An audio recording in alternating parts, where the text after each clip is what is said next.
What's going on, everybody? Josh White here, back with another drawing video. And in today's video, I'm going to kind of walk you through kind of like my process of designing a creature in Procreate.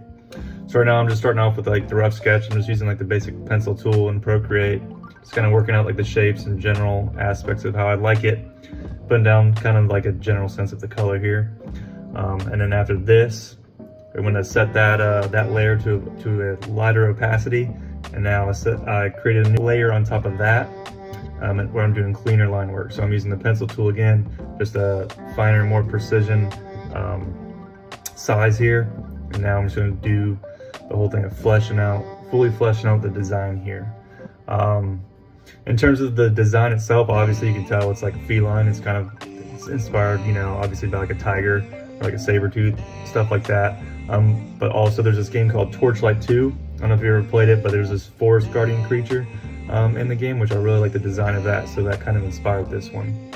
All right, so after I finished the line work there, I created a layer below that, and now we're doing the flat colors here, like your base colors. So this is just what the actual tone of the whole thing is without any sort of lighting. We're not worried about that yet. No lighting, no shadows or anything.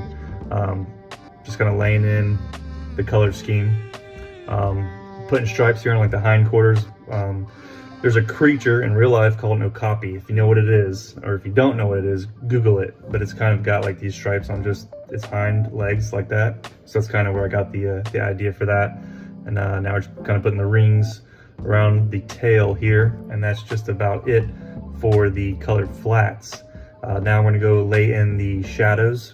So the lighting's kind of coming from like the right side, so the shadows are gonna be on the left. And what I did is I created a layer on top of the flats, set it to multiply, and then I just selected kind of like a cool gray color. And now I'm just kind of fleshing that out here, laying down all the shadows, kind of going for more of a cell shaded look versus something that kind of like softly blends. So with that done, now we're doing the highlights. So I created a layer on top of that and set it to overlay.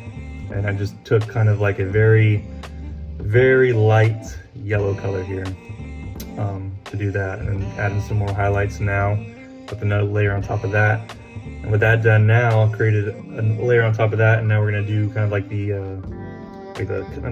bold, thick, weighty lines to the piece now, which kind of helps certain things pop out more.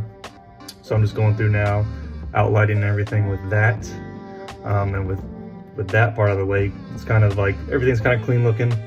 Got the way I want it. So then I'm just going to go add a kind of a little bit of like a rim lighting along the edge of the shadows there, and that kind of just adds a little bit more like three-dimensionality to it. So you can kind of, if you look closer, you can kind of see me adding that.